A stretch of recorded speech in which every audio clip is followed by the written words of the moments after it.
Welcome digicam lovers as we travel back to 1998 to experience Canon's first truly desirable looking consumer compact, the PowerShot A5. It had a street price of around $600, sported a fixed lens and took photos with almost 1 whole megapixel. But most impressive were its looks, especially compared to what came before it in the Canon range. Canon's Digital Camera Museum pages clearly show the evolution of their consumer compacts, starting at the bottom here with the PC accessories and surprisingly chunky PowerShot 600. Now this wasn't simply a case of early technology, just look at the PowerShot 600 on the left, next to Sony's CyberShot F1 on the right, both released in the same year in 1996. I feel in these early days Canon just wasn't particularly focused on consumer compacts, instead dedicating its resources and efforts to pro DSLRs and leaving their initial digicam attempts to various experiments or rebranded models like the PowerShot 350, which was actually made by Panasonic, and I've got a video all about that camera if you're interested. But in just 1 year, Canon went from the PowerShot 600N, a very mild update over the uninspiring original, to the PowerShot A5, a truly desirable compact that would influence their PowerShot range for years to come. As the first model in the PowerShot A series, it's a camera that I've wanted in my own collection for some time, but it rarely pops up for sale. After several years of waiting though, one appeared on eBay in what looked like pretty good condition, including the original box and all the accessories. I bagged it for around £30 in early 2025, so let's take it out and see what it can do over a quarter of a century after it was launched. In terms of design, the PowerShot A5 is clearly inspired by Canon's earlier range of APS compact film cameras, known as the Ixus, ELPH or IXI depending on your region. But Canon wasn't quite ready to use this iconic branding on a digital camera yet. That would take another 2 years. But the design DNA is clearly front and centre here, with a flat-fronted metal body that looks great. It's only a little larger than a deck of cards, making it easy to slip into a pocket, even just about on the front of a shirt.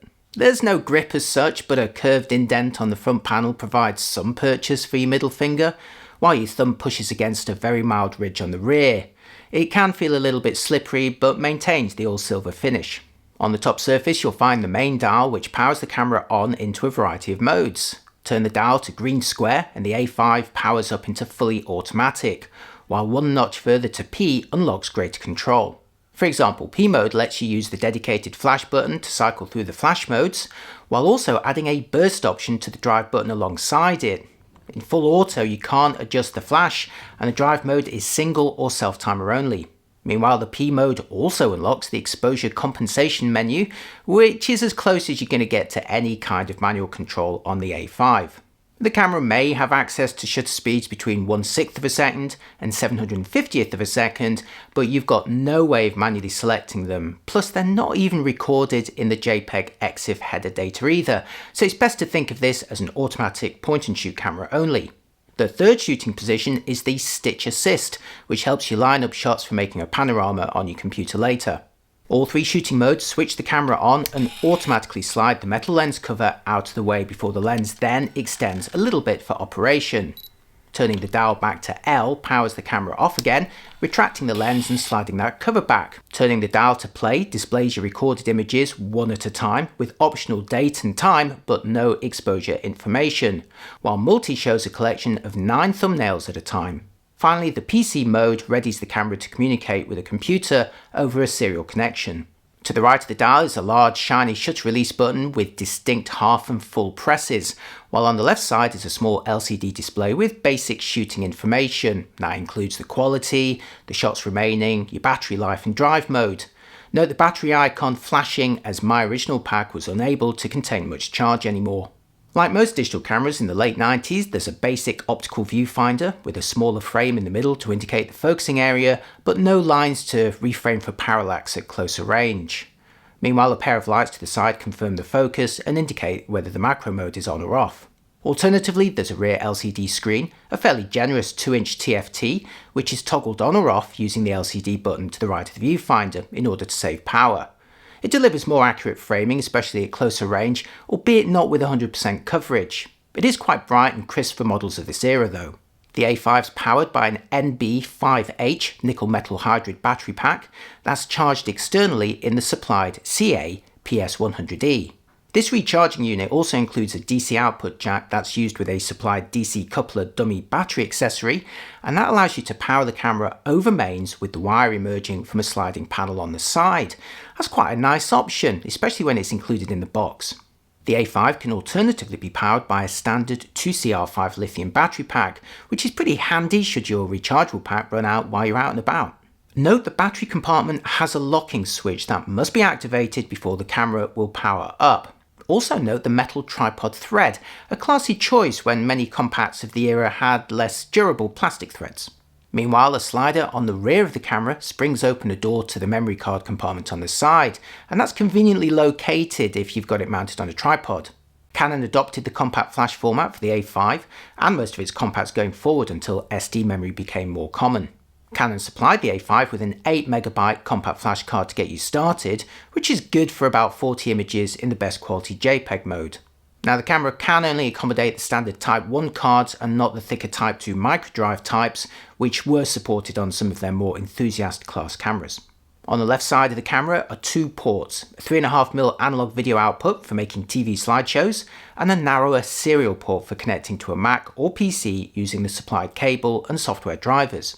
Now for imaging, with the A5 equipped with a fixed 5mm f2.5 lens, that's roughly equivalent to 35mm on full frame, so that's giving you a mild wide-angle field of view. Now there's no optical zoom on the A5, but this in turn means that it can power up and down nice and quickly in just a couple of seconds. The standard autofocusing range is 50cm to infinity, while pushing the macro button to the left of the viewfinder reduces that range down to 9cm for some impressive close-ups. Behind the lens is a 1/3 inch type CCD sensor with 810,000 pixels, yep, almost 1 whole megapixel, which believe it or not was actually quite respectable in 1998. In PC terms, the maximum image size of 1024 by 768 pixels was known as XGA and would fill most computer monitors of the day without zooming in. In Green Square Auto, you can choose between two levels of JPEG compression, while the P mode unlocks a smaller 512 by 384 option, again with two compression settings. Impressively, for a camera in its class, there's also a CCD RAW option, which records files in Canon's proprietary CRW RAW format. These are relatively hefty though, measuring around 1MB each versus around 200KB each for the best quality JPEGs, and that also means it's going to take up to about 10 seconds to write to your card depending on the speed of it. I'm going to show you what the RAW files can do in just a moment. Meanwhile, the sensitivity is locked to 100 ISO in the best quality modes, jumping to 400 in the reduced resolution mode. As mentioned earlier, the P mode also unlocks a burst option, which shoots at a blistering 1 frames per second, but only in the reduced resolution mode. Note there's also no video recording available on the PowerShot A5. Now, retesting this camera 27 years later means I don't get to make a zombie reference, but it was at least mercifully easy to bring back from the dead. For starters, I wasn't too concerned about the battery or the charger, since the A5 can be powered by readily available 2CR5 lithium packs, but as luck would have it, my used model came with a battery that could just about hold enough charge for a day's shooting. Plus it came with the original mains adapter too, so I could charge it. The seller had also included the original 8MB compact flash card, but I was also able to use a 128MB card, and even my trusty 1GB SanDisk Ultra 2 card, which reported over 999 shots remaining. And while mine also included the original software and serial cables, I wasn't going to ruin my day trying to get that to work when I could simply access the images with a simple USB compact flash card reader. So what's the image quality like? Well, before my usual slideshow, let's take a closer look at my Brighton Pier test shot on a nice sunny day. Here you'll see the kind of detail that's possible, or rather not possible, when your sensor has just under 1 megapixel. It falls apart pretty quickly, and there's some quite coarse compression and processing artifacts too on this out of camera JPEG. But viewing the image as a whole is much more forgiving on detail and lets you see the nicely saturated colours that are possible under bright conditions. I think some of these images actually look quite nice. How about the CCD RAW mode? Well, amazingly, the 2025 version of Adobe Camera Raw was happy to open the CRW files from this 27-year-old camera. And the first bonus is that they contain EXIF data about the exposure that's not present on the JPEGs. Like other RAW files, I can easily change the white balance if desired, plus I was able to retrieve some of that shadow detail on the dark games console cases, although to be honest, not that much more or differently to adjusting an out-of-camera JPEG. Looking closer, there's also quite a bit of visible noise, and sadly Adobe's denoise option wasn't compatible with this particular format, but a simple tweak of the luminance noise reduction slider did clean up the image quite nicely. Okay, so perhaps it's best not to look at the images too closely. So before my final verdict, here's a bunch of photos taken around Brighton in 2025, over a quarter of a century after it first came out, and presented at a more forgiving size. Again, there's no video from this camera, so I'm going to see you again pretty shortly.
The PowerShot A5 may have launched what would become Canon's entry-level digital camera series, but when it first came out, no one knew how it would fit into future lineups.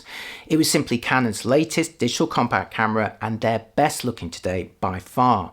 It was a world apart from the clunky models or PC accessories they'd released so far for consumers. The design inspiration from their APS film cameras was unmistakable. This was effectively a digital Ixus or ELPH 2 years before Canon officially used that branding on a digital camera. Indeed, an almost identical design was used to launch the higher-end PowerShot S series with the S10 in 1999, before the first official digital Ixus or ELPH arrived in the year 2000, again with similar looks, albeit now in an even smaller form.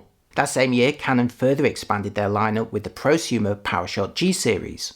The A, S, G and Ixus or ELPH series continued for many years, but the original A5 has several claims to fame. Not only the first in the A series, and arguably Canon's first truly good-looking consumer digicam, but actually their last model to use a fixed focal length lens. Yet, if my memory serves me correctly, every single PowerShot camera that followed had an optical zoom, starting with the A5 zoom the very same year. Now, I've got a soft spot for fixed lens compacts with prime lenses, and it's certainly interesting to note that the Canon A5 and Fujifilm X100 series both share the same equivalent coverage from a fixed lens. I think this alone makes it an interesting option for collectors, and it's certainly enjoyable to shoot with if you can find one, although like all digital compacts, the photo quality greatly improved once the sensors reached 2 or 3 megapixels. Plus, that's around when video capabilities were also becoming more common. So did you have one of the early Canon PowerShot cameras? As always, I'd love to hear about your first digital cameras in the comments and the journey that brought you to the present day. And if you enjoyed this video, please do check out some of my other ones here. Oh, and if you're into coffee or seeing how different cafes look around the world, you might also enjoy my new Gordon Gets Coffee channel that I've linked below. Thanks for watching, and I'll see you next time. Bye bye.